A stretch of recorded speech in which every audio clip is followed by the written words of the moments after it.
क्रांतिज्योती सावित्रीबाई फुले यांची आज 193वी जयंती आहे। सावित्रीबाईंच्या जन्मगावी वेगवेगळ्या कार्यक्रमांचं त्या निमित्तानं आयोजन करण्यात आलंय। मुख्यमंत्री एकनाथ शिंदे, मंत्री छगन भुजबळ, पालकमंत्री शंभूराज देसाई नायगाव इथं अभिवादन करण्यासाठी येणार आहेत असं कळतंय। सावित्रीबाई फुले यांची जयंती आहे आणि त्या निमित्तानं त्यांचं जे जन्मगाव आहे त्या ठिकाणी वेगवेगळ्या कार्यक्रमांचं आयोजन करण्यात आलेलं आहे आणि यासाठी मुख्यमंत्री एकनाथ शिंदे सुद्धा उपस्थित राहणार आहेत। त्या ठिकाणी भुजबळ, शंभूराज देसाई अभिवादन करतील।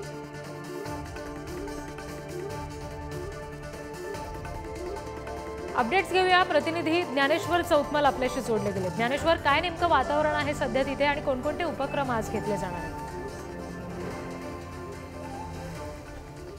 आज सावित्रीबाई फुलेंची जयंती आहे आणि त्यांचं जन्मगाव असलेल्या सातारा जिल्ह्यातल्या खंडाळा तालुक्यातल्या नायगावात आपण सध्या आहोत। माझ्या पाठीमागे हे सावित्रीबाई फुलेंचं स्मारक आपण पाहतोय। सकाळपासून लोक अभिवादन करण्यासाठी, दर्शन घेण्यासाठी नायगावात जन्मभूमीत दाखल झाल्याचं चित्र बघायला मिळतंय।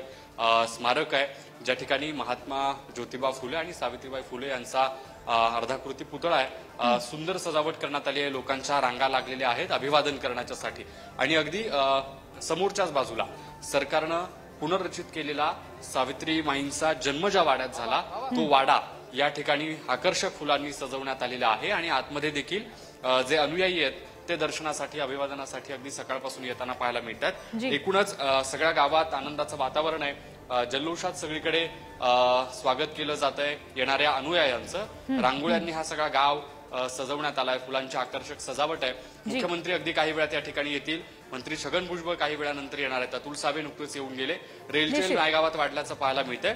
अभिवादन करण्यासाठी आज शासनानं कार्यक्रम देखील नायगावमध्ये आयोजित केलेला आहे। निश्चित ज्ञानेश्वर, दिवसभरात नेमकं तिथे काय काय घडतंय याचे अपडेट्स वेळोवेळी तुमच्याकडून घेऊ। तुर्तास धन्यवाद दिलेल्या सगळ्या माहितीसाठी।